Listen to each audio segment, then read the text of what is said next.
War has no constant momentum, and water has no constant shape. Sun Tzu's Art of War says, war has no constant momentum, and water has no constant shape. What is important is to assess the situation and make the best use of it.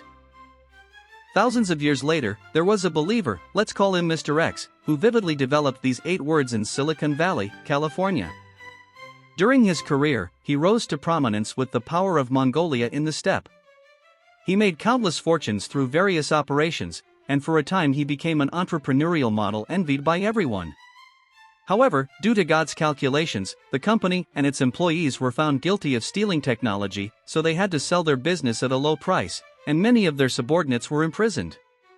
Although he was lucky enough to escape, he also brought shame to the entire Chinese community in Silicon Valley and was blamed for technology thieves for a long time. X has always been ambitious and quickly climbed to the position of vice president at C Software Company.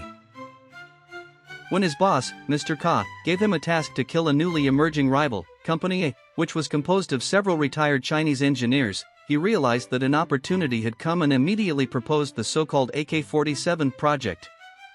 That is to kill Company A within 47 weeks. X adopts a multi-pronged approach. In terms of market, he relies on his financial advantage to win over customers one by one. In terms of technology, he develops a secret weapon queue, which has far more functions than Company A's flagship product. He said that this trick is to weigh a Zhu with an E in Sun Tzu's Art of War. And because his opponent was a Chinese company, he also hired people to investigate whether the opponent's employees had work visas, and reported any suspected illegal immigrants. Colleagues felt that it was unkind to do so, but he proudly said that it was the saying in Sun Tzu's Art of War that the first step is to attack the enemy with strategy, and the second is to attack the enemy with diplomacy and to seek total victory in every endeavor. In less than 47 weeks, Company A's sales fell from the clouds to the bottom, and it was on the verge of bankruptcy. The boss, Mr. Ka, greatly appreciated him. Just after the victory, I never expected that X would suddenly resign in the spring of the next year, saying that he was too tired and wanted to go to the beach to bask in the sun. Soon after, Company A announced their new CEO, who was none other than Mr. X. Faced with the betrayal of the commander-in-chief, Mr. Ka was furious and realized something was wrong. He immediately followed the lawyer's advice and paid special attention to the resigned Chinese within the company. Sure enough, not long after several Chinese employees resigned, it was discovered that they had taken away a large number of core technical documents. What's more serious is that Mr. Jing, the leader in developing the secret weapon queue, also quietly defected to Company A. After X took office as CEO, he immediately declared to the outside world that they could do everything Company C could do, and they immediately proved it. Customers heard this and paid the bill. Within a few months, sales increased by N times, becoming a legend in the business world. Company A's performance skyrocketed and it soon went public. X also took advantage of the trend and became a Chinese entrepreneurial hero in Silicon Valley.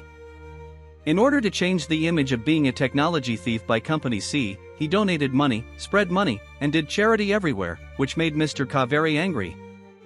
However, since there was no direct evidence proving that Company A had stolen C's software technology, there was nothing that could be done for the time being. But just when Company A was having fun and entertaining guests every night, the situation suddenly changed dramatically. One day, Mr. Ka suddenly received a mysterious phone call from an engineer who had worked for Company C and was now working as a software customer of Company A. By chance, he suddenly discovered that the information provided by Company A's software actually contained a clerical error he made when he was developing the software at Company C. The only explanation for this coincidence is that Company A stole Company C's source code. This almost fatal piece of evidence instantly turned the tide of the war. But Mr. X followed the lawyer's advice and used the positive end part of the argument to delay, saying that the other party had insufficient evidence. But the part of victory by surprise involves countersuing Company C and using unfair means to deal with Company A, including illegally stealing the immigration identity information of Company A's engineers, and using its deep pockets to bribe customers everywhere. The lawyer replied to Mr. X, "This is a good idea, but do you have any evidence?" Mr. X smiled proudly.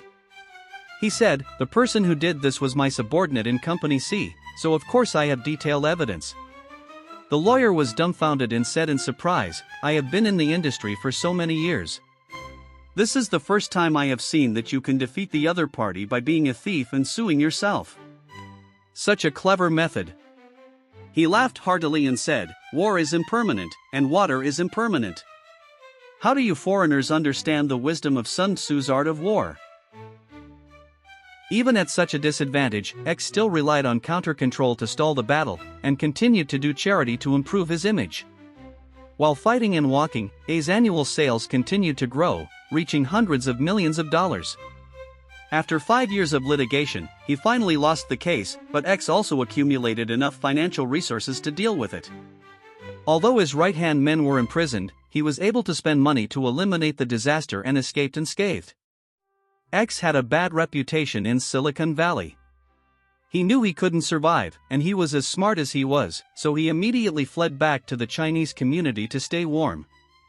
On the one hand, he continued to spend money for charity, and on the other hand, he complained about being bullied by foreigners, hoping to establish an image of a national hero, and Su Tu made a comeback. As for whether he is a national hero who was persecuted by white people, or a bandit who stole technology, it all depends on the perspective of media packaging. But no matter what, if Sun Tzu was still alive, he would definitely praise this loyal believer X for his great practice of traveling across the oceans with his theory.